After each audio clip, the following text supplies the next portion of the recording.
ഓരോരോ ആവശ്യമില്ലാത്ത അലഗേഷൻസ് വെച്ചിട്ട് ഞങ്ങൾക്കെതിരെ നല്ലൊരു തെറി പറയലും ഒക്കെ സോഷ്യൽ മീഡിയയിലും അറിയാത്ത കാര്യങ്ങൾ പറഞ്ഞിട്ട് ഈ ഫ്രീഡം ഓഫ് സ്പീച്ച് ഉണ്ടെന്ന് വെച്ചിട്ട് എല്ലാ തോന്നിയാസും വിളിച്ച് പറയാതിരിക്കുക. കാരണം ഞങ്ങൾക്കത് നന്നായിട്ട് എഫക്റ്റ് ചെയ്യുന്നുണ്ട്, നല്ല രീതിക്ക് എഫക്റ്റ് ചെയ്യുന്നുണ്ട്. ഓരോ ആൾക്കാർ ഓരോ കമൻറ്റ് ഇടുന്നൊക്കെ ഞങ്ങൾ വായിക്കുന്നുണ്ട്.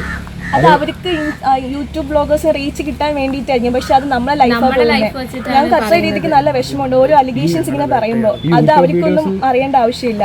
അത് കേൾക്കുന്നതും വായിക്കുന്നതൊക്കെ ഞങ്ങൾ കാരണം അവൻ മരണപ്പെടാൻ കാരണം എന്ന് വരെ പറയുന്നുണ്ട്. ഞങ്ങൾ ഇത്രയും അവന് വേണ്ടി നീതി കിട്ടാൻ വേണ്ടി ഇത്രയും പറയുന്നുണ്ട്. എന്നിട്ട് പോലും ഈ വ്ളോഗേഴ്സ് എന്തിനു വേണ്ടി ഇങ്ങനെ പറയുന്നത് മനസ്സിലാവുന്നില്ല. ഈ യൂട്യൂബിലത്തെ ഓരോ വീഡിയോസ് കണ്ടതിന് ശേഷം ഈ അത് കാണുന്ന ആൾക്കാരും ഈ ഓരോ ന്യൂസ് ചാനൽ ഇപ്പോൾ നിങ്ങളുടെ ചാനലിൻ്റെ കമൻറ്റിൽ എടുത്ത് നോക്കിയാൽ തന്നെ കാണാൻ പറ്റും. ഞങ്ങളിപ്പോൾ വീട്ടിൽ വന്നതിന് പോലും ഓരോ ആൾക്കാർ തെറി പറഞ്ഞ് പറയുന്നുണ്ട്.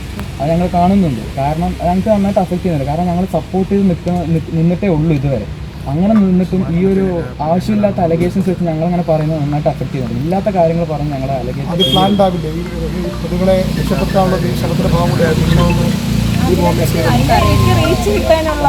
യൂട്യൂബേഴ്സ് ഓരോ റീച്ച് കിട്ടാൻ വേണ്ടിയിട്ട് ഓരോ തോന്നിയാസം വിളിച്ചു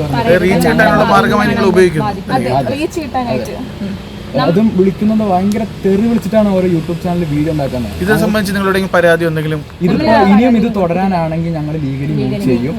ഒന്നാമത് ഞങ്ങൾക്ക് നന്നായിട്ട് അഫക്റ്റ് ചെയ്യുന്നുണ്ട്, ഞങ്ങളുടെ മെന്റൽ ഹെൽത്തിന് ഞങ്ങളെ മാതാപിതാക്കൾ ഇതൊക്കെ കാണുന്നുണ്ട്, ഞങ്ങളെല്ലാവരും കാണുന്നുണ്ട്. അവരെന്താ മനസ്സിലാക്കി ഇതിനെ സപ്പോർട്ട് ചെയ്ത് തന്നെയാണ് നിൽക്കുന്നത്. ഇനി അങ്ങനെ തന്നെ ആയിരിക്കുകയും ചെയ്യും. വെറുതെ ഓരോ അലഗേഷൻസ് കേട്ട് ഇങ്ങനെ ചാടി പറഞ്ഞ് ഓരോ കമന്റ് ഇടുന്നവരെല്ലാവരും ഞങ്ങൾ നോക്കുന്നുണ്ട്. കമന്റ് ഞങ്ങൾ സ്ക്രീൻഷോട്ട് എടുത്ത് വെച്ചിട്ടുണ്ട്. എല്ലാവർക്കും ലീഗലി മൂവ് ചെയ്യുകയും ചെയ്യും. ആദ്യം ആർച്ചയാണ് നിതിൻ്റെ സഹപാഠി എന്ന നിലയിൽ ഇവിടേക്ക് വന്നത്. പിന്നീട് നിങ്ങളിപ്പോൾ എത്തുന്നു. കോളേജിൻ്റെ ഭാഗത്ത് നിന്ന് ഏതെങ്കിലും രീതിയിലുള്ള പ്രതികാര നടപടികൾ ഉണ്ടാകും എന്ന് ഭയമുണ്ടോ? ഇല്ല, ഒരു ഭയമില്ല. എന്ത് പ്രതികാരമാണ് ഞങ്ങൾക്ക് ഓക്കെയാണ്.